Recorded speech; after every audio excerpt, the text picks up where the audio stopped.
All right, everybody, welcome back to the channel. It is Wednesday, October 15th, year of our Lord 2025. And I had a good time yesterday doing the Gavin Ortland video. And so we are going to continue today. Let's begin.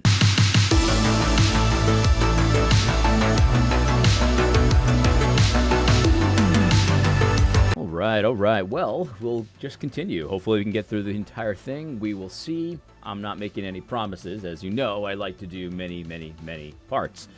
But I would recommend taking a look at the comment section of yesterday's video on the same topic, Gavin Ortland, because there was a lot of really good insights there. You know, a lot of people picked up on a lot of different things that some of them I picked up on when I was watching yesterday, but didn't comment on. But some of them I hadn't. And there's really good stuff there. In fact, there's one about his example of, like, evaluating Charlie Kirk and Tim Keller and saying how it's unfair because, that would be like evaluating Michael Jordan golfing and Tiger Woods golfing. And one guy said that it's really not a good example. It's really more about different positions on the same team, like they're both basketball players. And one is the point guard and one is the center, or maybe they're both hockey players and one's the goalie and one's the defenseman, one's the forward. And so, they're each looking for the same goal. They're on the same team. They're trying to win, but they have very different roles, different responsibilities. And so you got to evaluate them in their responsibility, but also in getting to the same goal. And so if you look at it in that way, it's a little bit easier to evaluate, how Tim Keller is different and less effective, more effective than Charlie Kirk. I thought that was interesting. I liked that very much. Another person noted, this is something I did notice in the video, where he talks about, please don't straw man third wayism, and, got to steel man it and stuff like that. And then he essentially straw mans the critics of third wayism the entire video, which is very, very funny. I did notice that, but it's very true. And so, anyway, let's continue. He's talking about no enemies to the right mentality, we we talked about it. He's very concerned about all of the lack of charity in the discourse, right?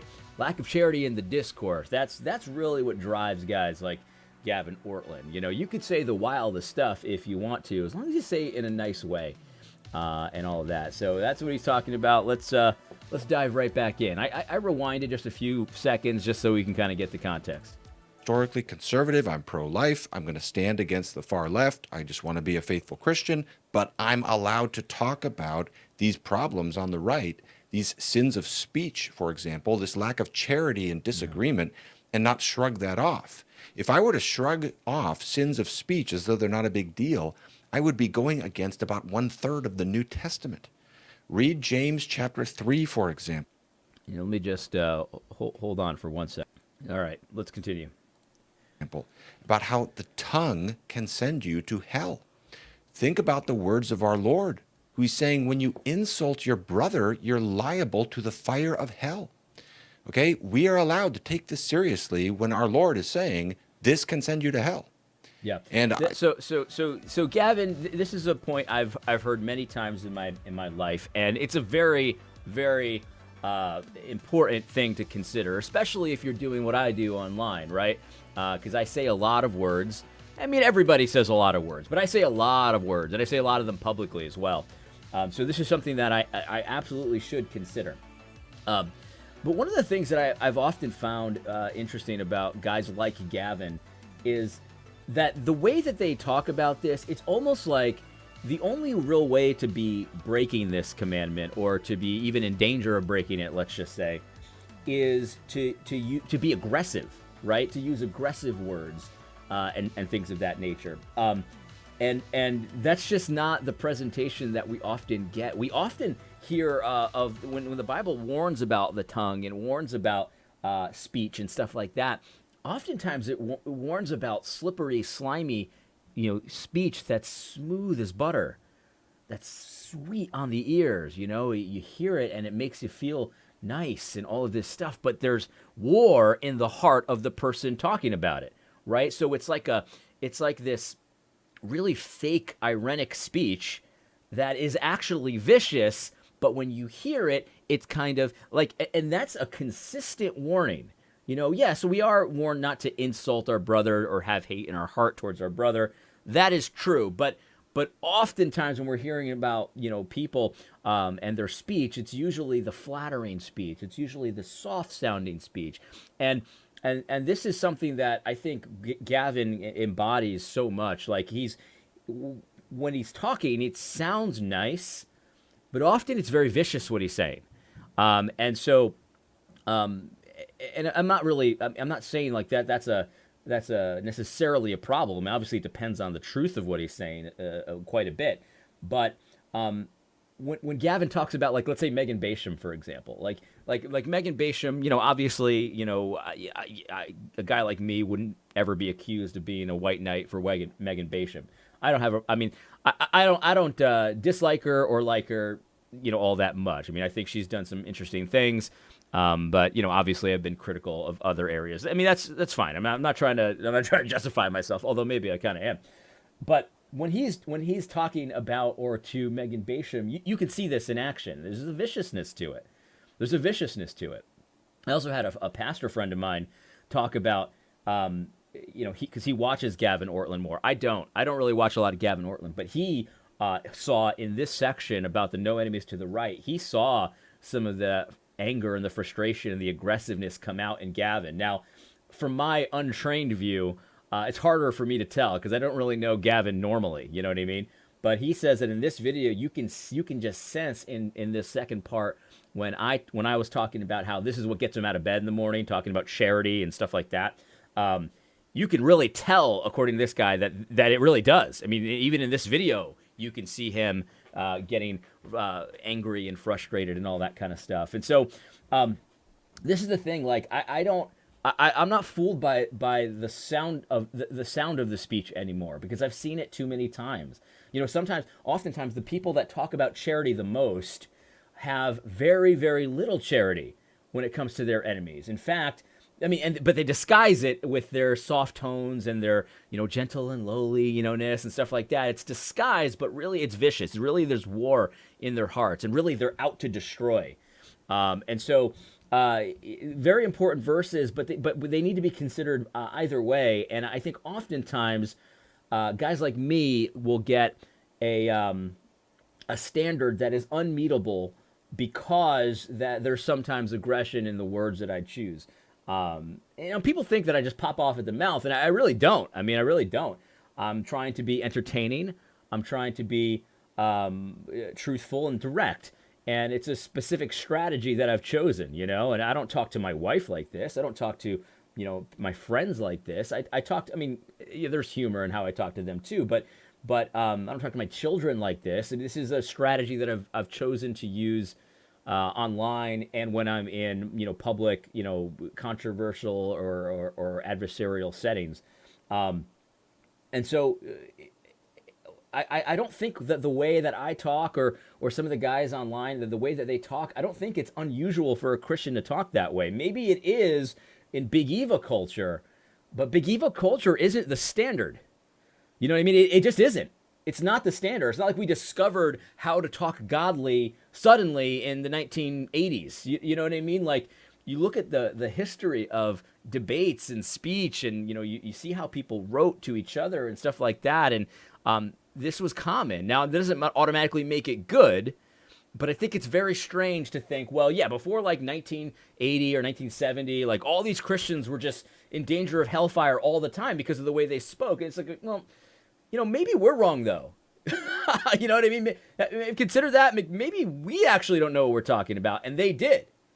And that's an impulse that I think will help you greatly. Like, Stephen Wolfe talks about this, where it's like, thousands of years of Christian study and thought and careful debate on politics.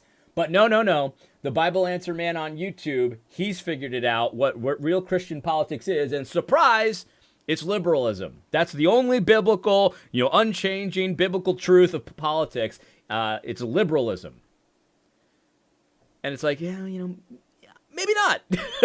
Maybe it isn't, And that's to put it mildly. It's probably not. It's probably not. after 2,000 years, and we decided, oh, we just discovered this in the 70s. A little weird. A little weird indeed. Let's continue. If I may be blunt, those kinds of sins of speech are playing out, escalating in our online discourse. We have a major issue. This is not a small matter. How we talk to each other matters. Just to speak vulnerably, when I put out a video on these topics... He's going to be vulnerable now, guys. Let me just be vulnerable with you. Let me just be vulnerable with you. Man, everything is so female-coded. It's just unbelievable. Oh, it makes me sick. It makes me want to throw up, to be honest. It really does. Everything's so female-coded. Let me just be vulnerable for a second. Brother. One of the other things that I noticed in the video yesterday that I didn't comment on is the mix-up of kind of what we're talking about here, right? Like we started talking about third wayism, which is a political type situation, right?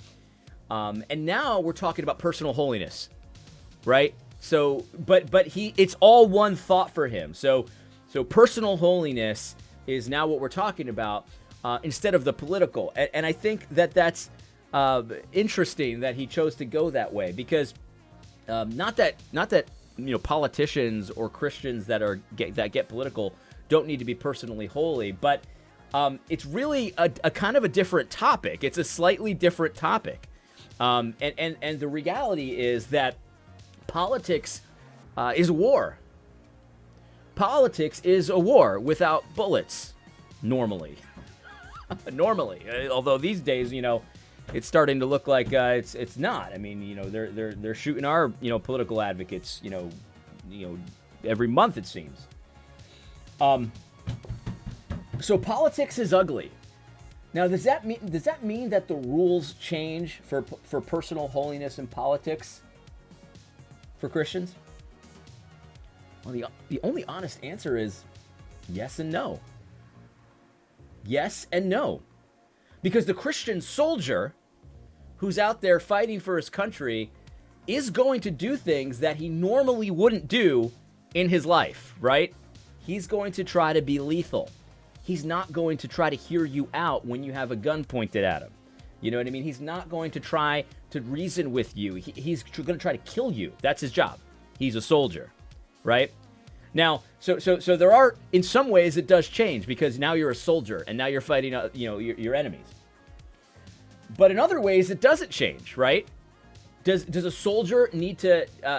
Is a soldier still required to show mercy in certain situations? Yeah, they are. They are. Maybe not to enemy soldiers, but they go to the village and they, there's innocence there and stuff like that. I mean, a Christian's supposed to act a certain way. He's not supposed to just go around, raping the women. Obviously. So there's a sense where, maybe we wouldn't talk to our grandmothers a certain way, but in politics, maybe we would.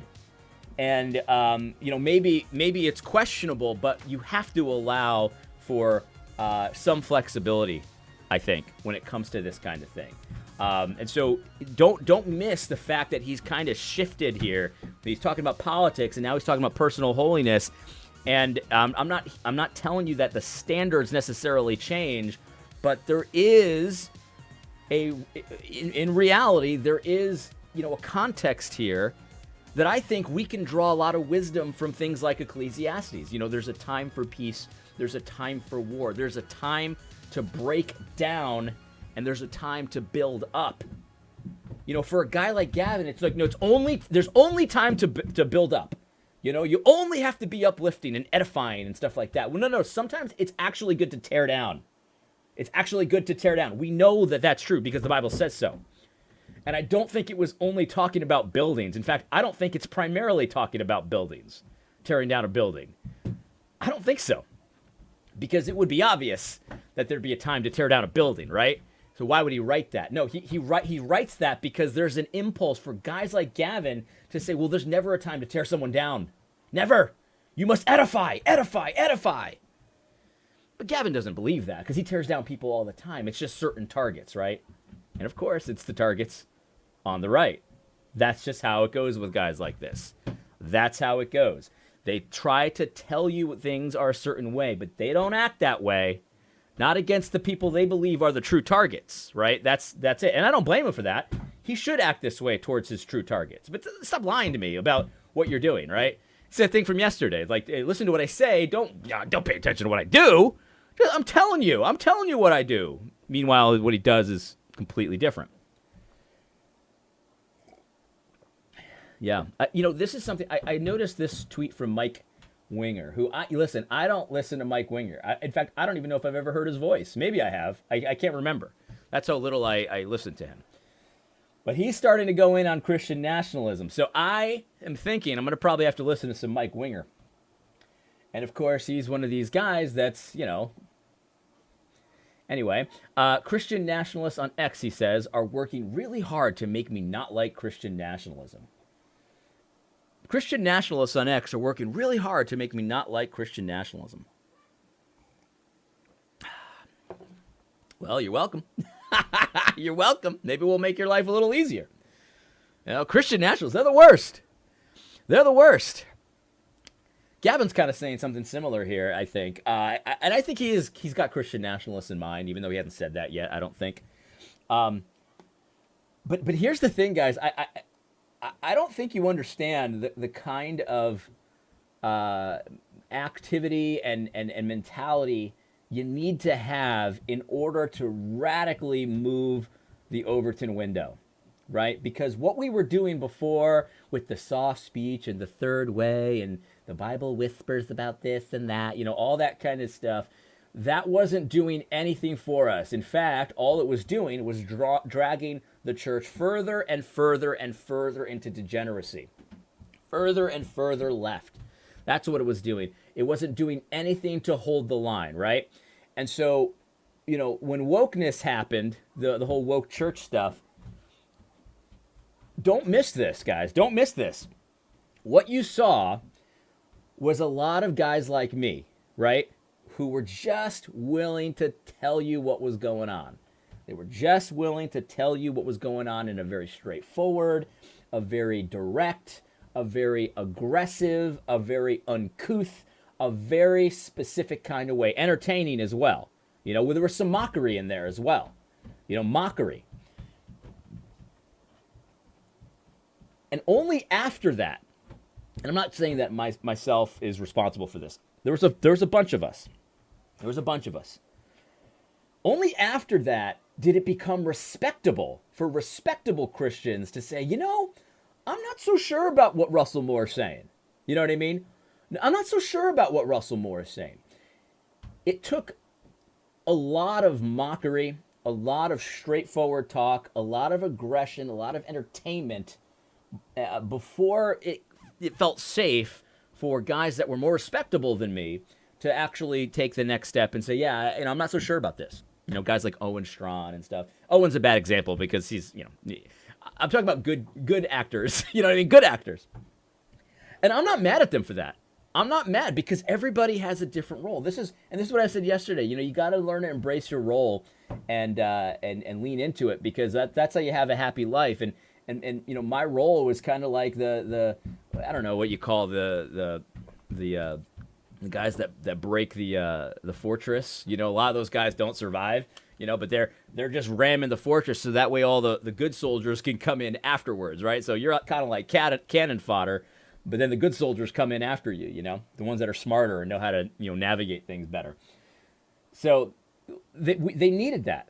You needed kind of like a hateable, like grotesque character to really to be the tip of the spear, so to speak. It reminds me of A Few Good Men. That movie, A Few Good Men, where the colonel, talks about how that you wouldn't understand what it takes to protect a nation. You need a guy like me. I'm gross. I'm incomprehensible to you, but at the end of the day, you need me there because that's the only way you can stay safe. Guys like you will never keep us safe, right? We'll just keep getting dragged further and further and further into darkness, but you need a guy like me who you wouldn't invite me to your party because you think I'm disgusting, but you need a guy like me. You need a guy like me. He was kind of right about that.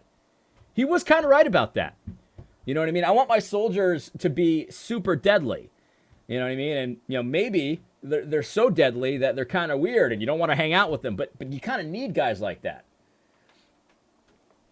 And so the language, I think, and I'm not saying everyone online is using appropriate language, because I see some of this language and I'm like, I would never use that. I'm a Christian. I'm not using language like that, you know. But you need guys like me that are that are a little grotesque to guys like Gavin. You know what I mean? Because that is how you get things done, right? That is how you get things done. That's how you move the Overton window. You just gotta say it and normalize it. Say it and normalize it. I had a small part in making it normal to be like, nah, I don't think so, Eric Mason. I don't think, I don't, that kind of thing. There's a mockery there. And mockery is an effective tool in this arena. In politics, mockery is an effective tool. You got to do it, man. It also reminds me of the abolitionists, right? The abolitionists use this tool a lot. Not mockery so much, but well, they do use a little bit of mockery, but direct speech, right? Direct speech. Abortion is murder. Murder. Murder with malice aforethought. That is what abortion is. That's using this tool. You have to be direct like that. You have to show them images of what abortion accomplishes, how it tears apart babies limb from limb. You do that not because it's polite, not because it's like, oh, it's so nice, No, you got to shock the system. That's the point. You're shocking the system. You're shaking these people and saying, look at this. This is what you're timid about? This is what you're saying we need to soften our speech about? You got to shock the system. And in politics, this has to happen, right? And again, this puts you in danger, maybe going too far, of course, but it's worth walking that line. It's worth trying. Because the efforts of third wayism have failed, and they've failed for a long time, and they continue to fail, and eventually we're going to discard it, leave it in the gutter, and move on. Gavin saying, no, let's stay with the failed strategy. You know what I mean? We'll all be ironic, all of us. That's how every person's role is to be ironic. It's not true. It's not true. In fact, not every person's role is to be the tip of the spear. I don't look down on the guys that came in after me, after the coast was clear, and started talking about wokeness. No, I'm glad they did that. That was their role. And I'm grateful for the many guys that said, hey, I appreciate what you've done, right? I appreciate what you've done. And along the way, they've given me warnings, and they said, hey, maybe this one over here, yeah, maybe you went too far there, man. Maybe you went too far there. I appreciate that because they're watching my back, right? They're on my team. And so they see what I'm doing. I'm the tip of the spear. They appreciate it, but also at the same time, they're like, you got to also be careful, right? Just because you're the tip of the spear doesn't mean you can just say whatever you want. I appreciate that. But this part of what Gavin, this presentation, man, we're not getting anywhere near part way. We're going to have to do more parts. But this conversation is essentially saying, Gavin saying, yeah, I see that what you're doing is working. It's working. It's bad days for third wayism. And Christian nationalism seems to be making inroads into the federal government, into the highest levels of government. So it's working. But you know what? Lay your weapons down. Just lay them down. It's not Christian to do what you're doing. We got to do it the losing way. Like, it's Christian to do it this way, even though it's losing, that's what it is. He's telling you to lay your weapons down. That's what this second part is. Lay your weapons down. I know you're winning. I know you're working. But if you could do me a favor and lay your weapons down, you'll be a better Christian. We'll give him time, and we've got a little bit more time in this part two. But so far, your second appeal is a hard pass. Hard pass. It is shocking. The emails I will get, the things that people will clip out and try to spin this way and that way and so forth. There is slander. It is a problem. And it's okay to take that seriously and try to address it. Another issue is the constant separating and fighting and being suspicious of other people over secondary and tertiary doctrines. This is increasing in the world, not decreasing. It's a problem on the right. It's a problem we need to address. We're allowed to take this seriously. So historically, in fundamentalist circles, you can look back 80 years and see how this would happen with other issues. the timing of the rapture, the nature of the rapture, its relation to the tribulation, something like this. Okay, we can look back with 80 years of perspective and say, they probably shouldn't have like splintered their whole movements over these kinds of differences. But we're doing that again today. And I think one of the big areas is this one, over politics. That's what I'm trying to say. Whatever else we do, can we stop being so much at each other's throats over these kinds of issues? No. No. The answer is no. And the reason why is because one of these political parties is pure evil from top to bottom. Every plank of their platform is worse than the last. It is all upside down. It's not even just a little off. It's actually opposite of what is godly and righteous and good, right? And so we have, and I'm going to put it in terms you can understand, Gavin, in terms even you can understand. This is like what you imagine, in your fantasies about what I would have done if I was a pastor in Nazi Germany. If I was a pastor in Nazi Germany, I would have been brave, and I would have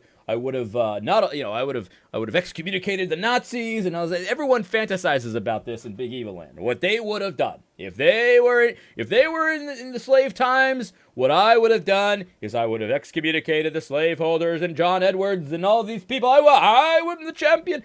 Everyone fantasizes about that in your land, but you wouldn't have done that. First of all, you wouldn't have done that. But second of all, that's what we're talking about here. That's what we're talking about here. See, guys like you would never have done that. Guys like me might have.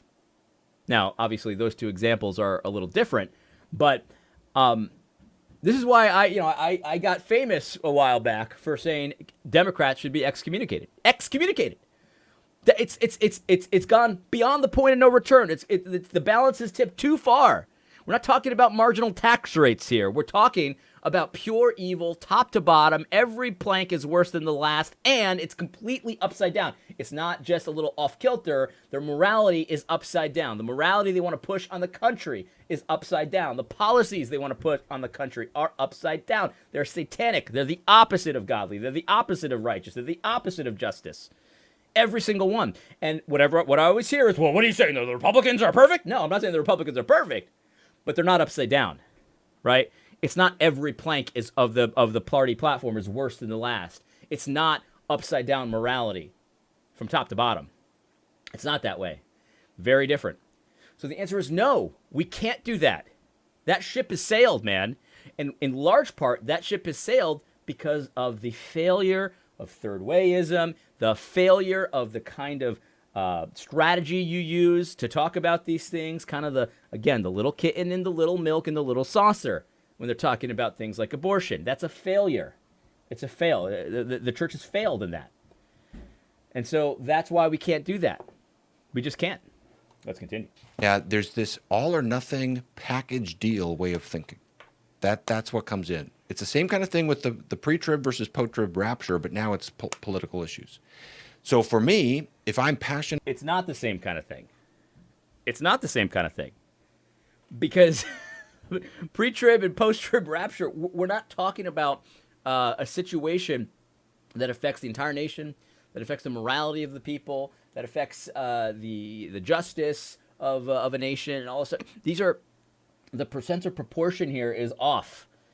I happen to think that pre-trib, post-trib, rapture, all that stuff, eschatology, that's important stuff. But it's different in kind to the kind of stuff we're talking about here. So no. Definitely pro-life, which I am. I would give my life for that in a heartbeat. If I defend a traditional view of marriage as between one man and one woman, which I do, tomorrow I'm flying to a conference to speak on that. But if I believe in climate change, which I also do, then now I'm the enemy. Here's the thing about what he said here. He believes in abortion. Believes in pro-life, against abortion, believes in marriage between a man and one woman and stuff like that. That's all great. Congratulations. You're at the very base levels of Christian morality. Congratulations. Very happy about that. But here's the thing. The point where we're at in those two issues in our country requires guys like me to come and to mock and to ridicule and to insult and to have humor and to deploy entertainment and to You need these, like, there needs to be a level of shame brought back to these issues. Abortion needs to be illegal, right? In order to make it illegal, we need to ratchet up the shame that our country feels about it. Same thing with marriage. It's shameful to pretend to marry another guy if you're a guy. It's shameful to do the trans thing. These are shameful things, and they're never going to feel shame with guys like you talking about this. We're all made in the image of God, and we got to have respect and stuff like that. Well, that's all true, but we can't have respect for what they're doing. We can't. We have to shame it. We have to shame it. And of course, you give them the gospel too, but at the same time, the strategy to get rid of this stuff, it has to make sense. And that's the point. Like, guys like me will just say things about this stuff. The abolitionists are good at this. They just say things about abortion. And guys like you try to, hold on, it's not Christian. Like, do you want to win or you don't want to win? Do you want to do something about it or you don't want to do something about it? Yes, we're Christians, but there's a lot more tools at our disposal than you think there are.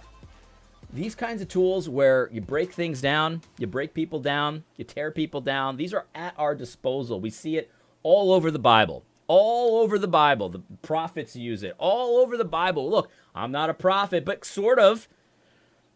We have a prophecy that pastors should be doing from the pulpit. It's not the same kind of prophecy, but they're applying the Bible and making applications and stuff like that, speaking for the Lord. I mean, yeah, there's an aspect of that as well. There's an aspect of that as well.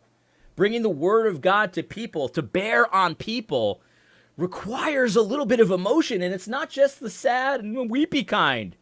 It's the aggressive kind too. It's the mocking kind too.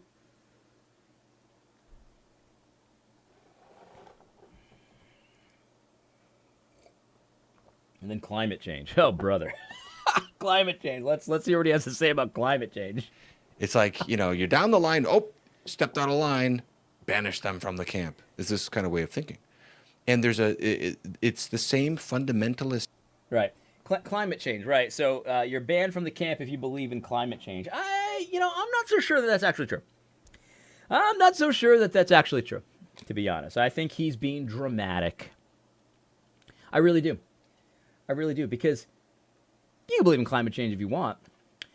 As long as you don't make demands on me pretending they're biblical and righteous and good and holy and the only biblical view, to follow your green energy policies.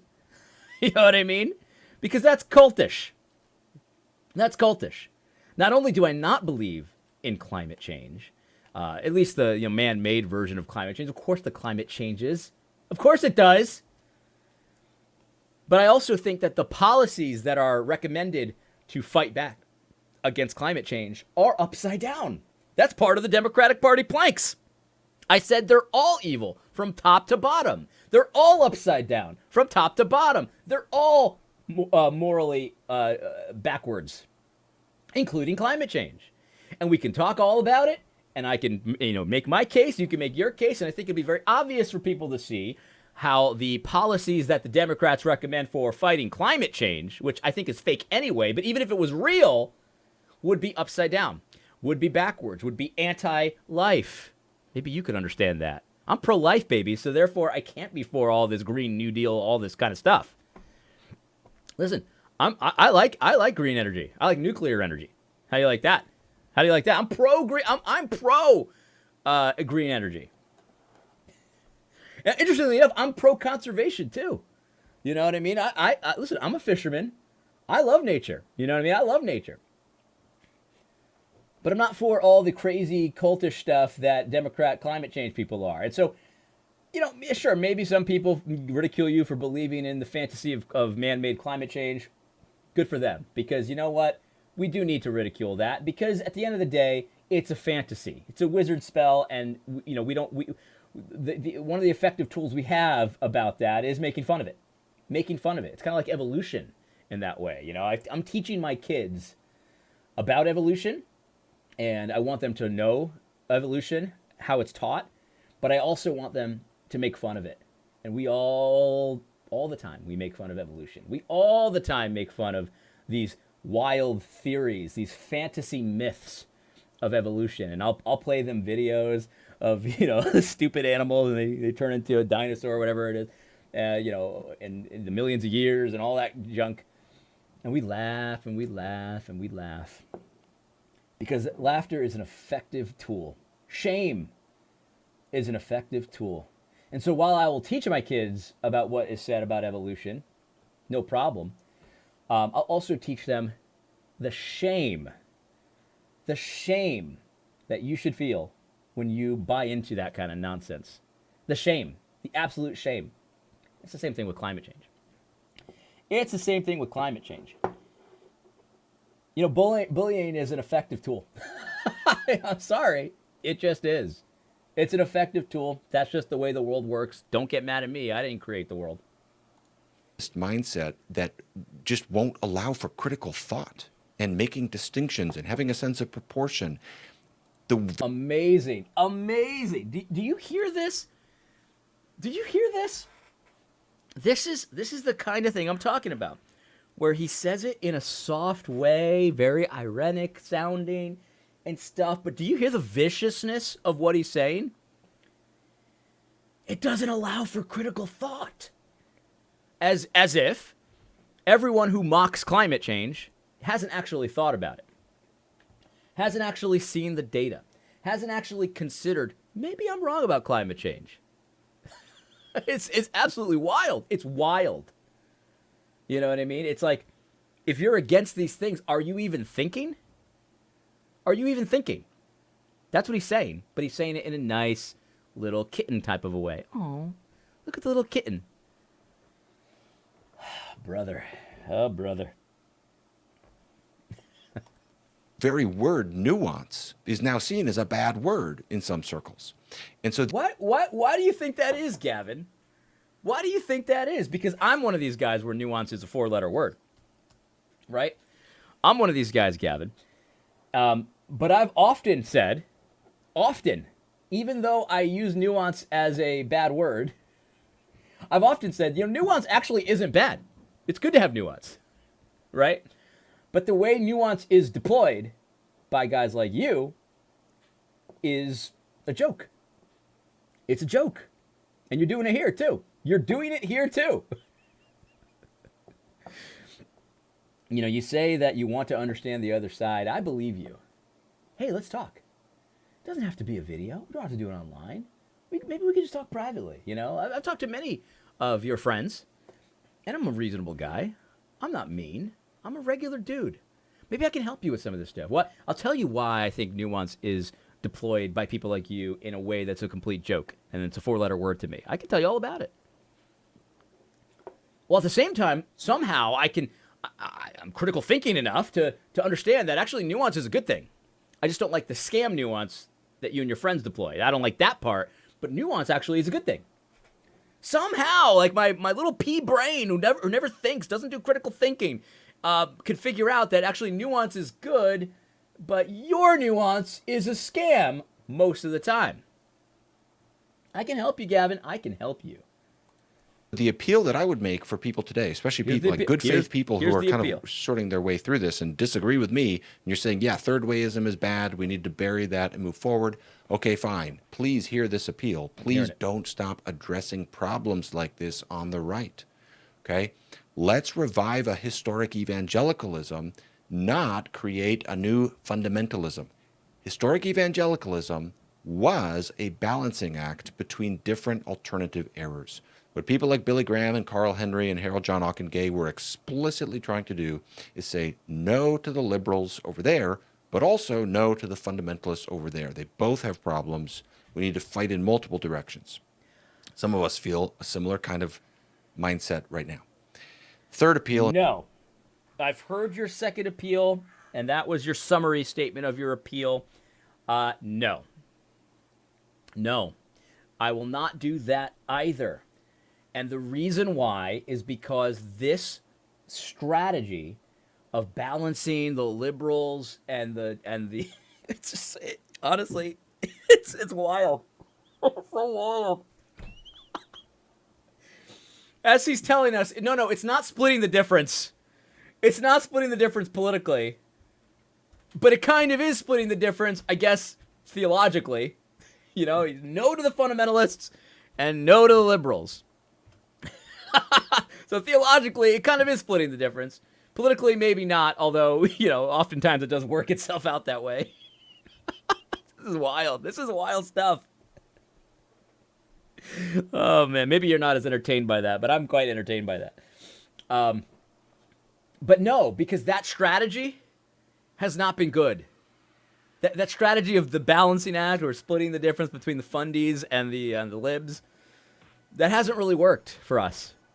We got worse and worse over time. We got dragged leftward over time. And that doesn't mean the fundamentalists were right about everything at every point in their history. But actually, I think fundamentalism is preferable. I do. I think it's preferable. So no, I'm not going to continue. This is the thing. It's like the first strategy is listen to what I'm telling you. Don't really pay much attention. Don't give a lot of weight to what we do. Just give all the weight to what we say. That was the first thing. He was like, don't pay attention to the man behind the curtain. Just, pay attention to the big, wizard show that I'm showing you here with the great and powerful Oz, right? That was the first appeal. And the answer is no. We're not doing that. We did it for too long. The second appeal is let's forget the fact that we failed. Forget the fact that this strategy has failed miserably over time. Forget the fact that it all led up to the MLK 50 conference and the failure of that. And that's when kind of the emperor, we saw they had no clothes, right? Forget all that. Let's just keep going with this failed strategy. Because this is the godly strategy, The gospel is the gospel of failure. You know what I mean? It doesn't look like victory, but it is victory. You got to fail to succeed. You know what I mean? That's what we've been pushed, And you can even hear this in some of their sermons where it's like, to find your life, you got to lose it. And they turn that into, of course, the gospel fails in time, but it's not really failure. It's victory. It's victory. And no, we're not going with that anymore. We're not doing that anymore. If this strategy has failed over decades, we're going to try something else. And by the way, it just so happens that the something else we want to try is actually something that Christians developed, many, many years ago. And in the Reformed tradition, we've got this massive, just volumes and volumes of thought and debate and discourse. And we're not doing that now, but maybe we could rediscover that. Maybe we can take that and bring it into our modern context and apply it in our modern context. Like maybe we can do that. Let's try something else. So no, we're not going to continue the failed strategy. We're not going to lay our weapons down.